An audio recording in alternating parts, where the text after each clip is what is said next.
Jamesy Boy. Film ini diangkat dari kisah nyata, bercerita tentang seorang pemuda bernama Jamesy Bourne yang ingin jadi jagoan dan merasa dia yang paling hebat.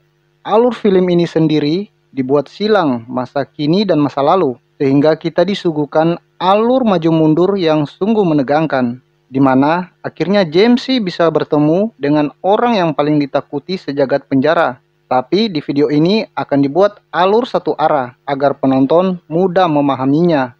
Video ini full spoiler. Tanpa basa-basi, kita masuk di spoilernya.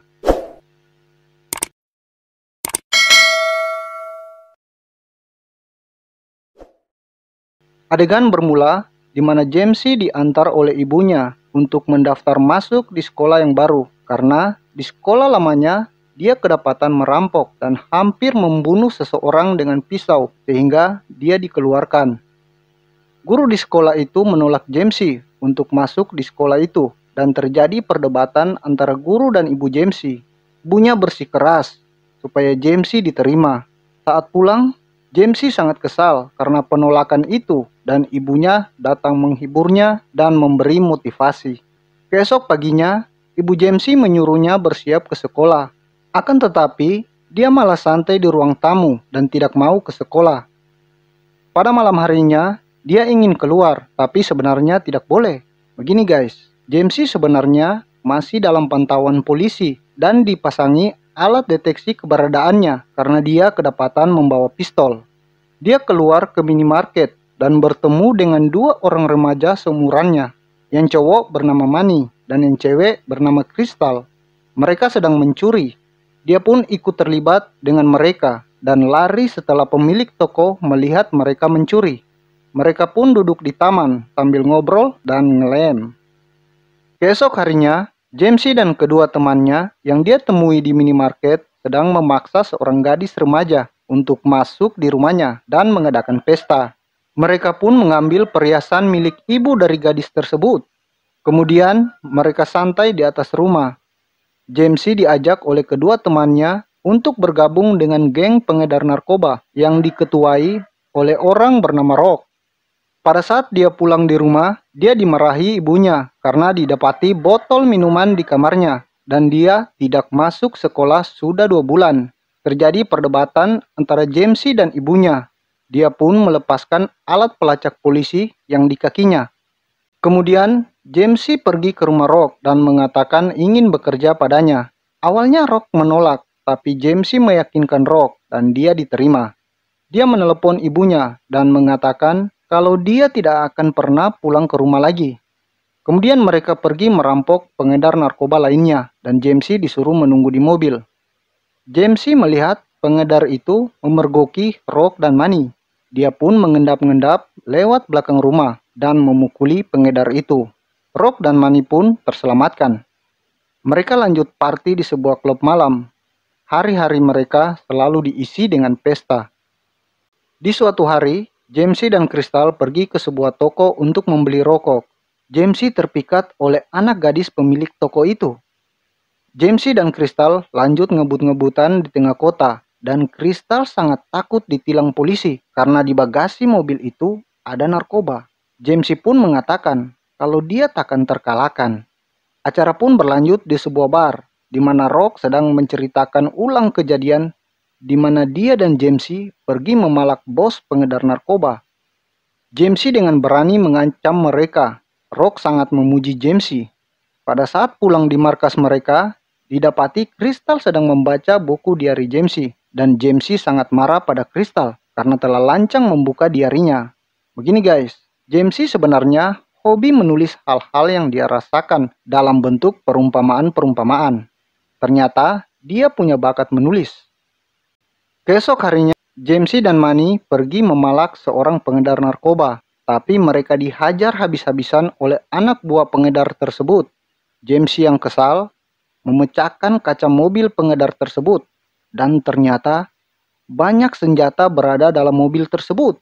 Di markas mereka, Crystal membersihkan luka Jamesy dan mulai menasehati Jamesy. Jamesy yang tidak ingin dinasehati balik membentak Crystal dan keluar meninggalkannya. Dia pergi ke toko dan mulai ngamuk-ngamuk tidak karuan. Tapi akhirnya dia jadi tenang, dan dia pun mulai ngobrol dengan gadis pemilik toko. Jamesy pun merayu gadis tersebut dengan trik sulap rokok, dan sang gadis jadi enjoy ngobrol dengan Jamesy, karena awalnya dia takut pada Jamesy. Pada saat pulang di markas, dia dihajar Rock karena telah mencuri banyak senjata. Rock tidak ingin berbisnis dengan jual beli senjata. Dia menyuruh Jamesy untuk menyingkirkan senjata itu dan memperbaiki ulahnya. Jamesy pun pergi ke toko dan mengajak gadis toko itu untuk jalan-jalan. Mereka kemudian santai nonton bareng di rumah gadis tersebut. Sementara itu, Rock dan Crystal ngelem di markas. Besok paginya, Jamesy diperkenalkan gadis toko pada teman-temannya dan mereka bermain basket. Gadis tersebut membujuk Jamesy untuk meninggalkan kehidupan buruknya. Jamesy kembali ke markas dan mengambil barang-barangnya. Crystal menahannya, tapi Jamesy tetap pergi. Saat di luar, Rock dan Dee menahan Jamesy karena ada transaksi besar malam itu. Awalnya Jamesy menolak, tapi Rock menceramahinya dan Jamesy menyetujuinya, asalkan ini yang terakhir. Malamnya, Jamesy dan Dee melakukan transaksi penjualan senjata, tapi semuanya jadi kacau dan saling baku tembak karena rekan mereka tidak mau membayar. Pada saat gangster itu kabur, Jamesy dan Dee menembaki mereka dan tiba-tiba polisi datang. Mereka pun kabur. Pada saat menuju markas, Crystal dan Rock telah ditahan polisi. Jamesy pergi ke rumah gadis toko dan mengajaknya keluar dari kota itu. Tapi gadis itu tidak mau karena Jamesy buron polisi. Ditampilkan di mana Jamesy ditangkap di rumahnya. Pada hari pertama Jamesy masuk penjara, dia dihajar oleh petugas penjara karena memukul tahanan lainnya. Di dalam penjara, Jamesy sedang mengisi air di kantongan dan memberikan pada grup tahanan lain menjadi pengganti alat angkat beban. Dia mencoba mencari perhatian tahanan lain untuk bergabung dalam grup mereka. Tiba-tiba ada seorang anak muda bernama Chris masuk di tempat mereka berada. Dia adalah tahanan yang baru masuk. Geng Meksiko mengganggunya dan Jamesy mendekati mereka dan menantang geng Meksiko itu. Hampir terjadi perkelahian dan untungnya petugas bisa mengatasinya. Ketua sipir pun menceramahi Jamesy dan bos geng Meksiko. Pada saat Jamesy sedang mandi, dia diserang oleh geng Meksiko dan terjadi perkelahian. Chris yang berada di situ kena tusukan pisau buatan geng Meksiko. Petugas datang menghentikan perkelahian mereka. Kepala sipir menanyakan pada Jamesy, siapa yang menusuk Chris? Tapi Jamesy tidak mau mengatakannya. Bahkan dia memaki si kepala sipir. Jamesy kemudian dipindahkan di kamar yang lain, bersebelahan dengan seorang yang berbadan besar. Malamnya, dia terbangun karena bermimpi kejadian penusukan Chris di kamar mandi. Karena sulit untuk tidur kembali, dia mencoba berkomunikasi dengan orang di sebelah kamarnya. Tapi orang itu tidak mau menanggapi Jamesy. Keesok paginya, Jamesy bertanya pada temannya, siapa orang itu?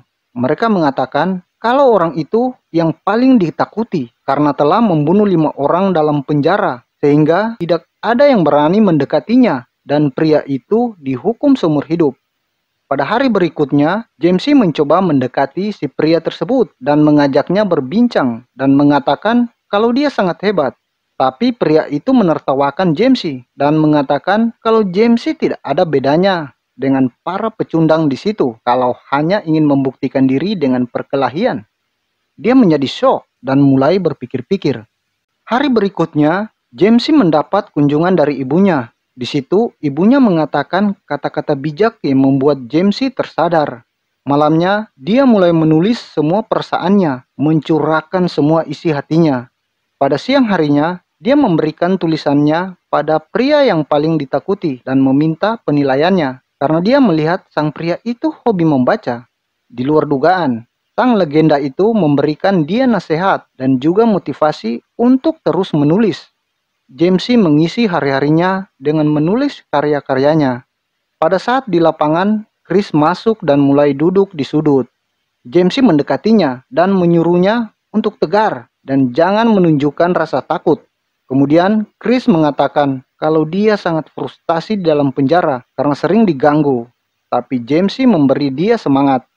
Keesok harinya, Jamesy memohon kepada kepala sipir untuk menempatkan Chris di ruang tahanan khusus dan tidak menggabung dengan tahanan lainnya. Tapi kepala penjara menolaknya. Di lapangan, ketua geng Meksiko mencoba mengintimidasi Jamesy, tapi dia tidak mau meladeninya. Beberapa hari kemudian, Chris menjalani pemeriksaan dan dia bukannya mendapat keringanan, tapi mendapat tambahan hukuman menjadi 6 tahun karena tiap hari babak belur dan dianggap sering berkelahi. Saat tahanan keluar dari sel, tiba-tiba Chris ingin bunuh diri. Kepala penjara dan Jamesy mencoba membujuknya supaya tidak melakukannya, tapi Chris melompat dan dia meninggal tergantung. Jamesy yang emosi memukul ketua geng Meksiko dan bahkan kepala sipir yang mencoba melerai kena pukul. Jamesy pun dimasukkan ke sel pengasingan. Kepala penjara diperiksa oleh Dewan Pengawas atas kejadian-kejadian yang terjadi dan dia tidak tahu menjawab apa-apa karena bukti sangat kuat kalau dia telah lalai. Di lapangan, Jamesy sedang bermain bola. Tiba-tiba dia berkelahi dengan salah satu tahanan. Sang pria legenda datang menegur Jamesy, tapi Jamesy malah mengejek pria tersebut. Sang legenda penjara itu mencekik Jamesy dan memarahinya dengan mengatakan kalau hidupnya jangan cuma disia-siakan di dalam penjara. Para penjaga saja tidak berani menahan pria tersebut. Keesok harinya, Jamesy menjalani pemeriksaannya.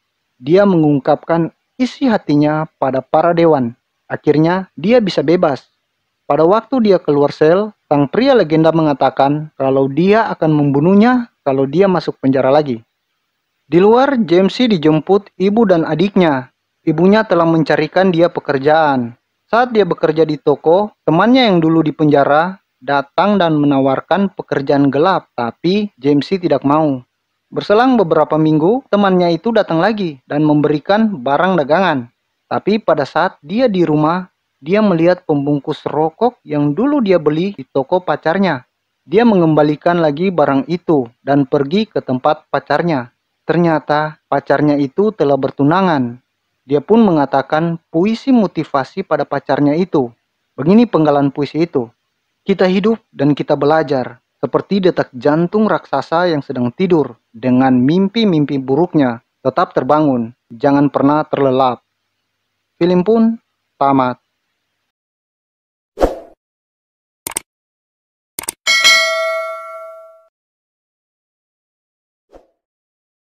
Oke, dari film ini kita dapat mengambil pelajaran kalau jangan pernah sia-siakan masa mudamu dengan hal-hal yang buruk. Membuktikan diri itu bukan dengan cara yang aneh-aneh, tapi dengan prestasi dan karya-karya untuk banyak orang. Dan yang terakhir, Mimin ingin minta maaf atas video yang sebelumnya. Mohon dimaafkan ya.